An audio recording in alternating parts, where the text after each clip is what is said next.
Hi, Professor Keeley here. So I just did a video on how kids, I say that relatively, young people can get invested in their parents' business or their partner's business if you're older.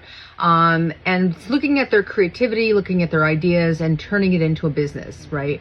One of the things that I would say that if you are the person on the other side, let's say you're the parent who's creative or you're the partner who's creative and you're trying to incentivize them to value your artwork, there's a couple things I would mention. First of all, I did this with my own parents when I was starting my business and I asked for money. I made it sure I treated it like a business. I created a contract. I said, here's how much I want to borrow. Here's the repayment terms.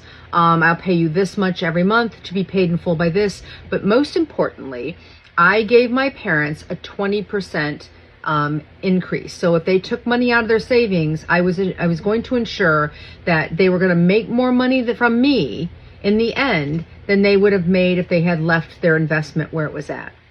So treating this relationship not like it's family, that's where a lot of people get in trouble, is like it's a business. So one of the things I would tell you is that if you want to incentivize your kids to see your partner to see what you're doing as a business, offer them shares.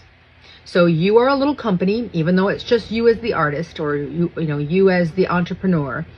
If you say, like if my parents had said to me, Amy, instead of just paying you money to be here and work, I want to give you a share in the business, I would have taken more seriously my work in that business because I would have been building something that was going to eventually be mine. I didn't really had put together that it could have been my business too.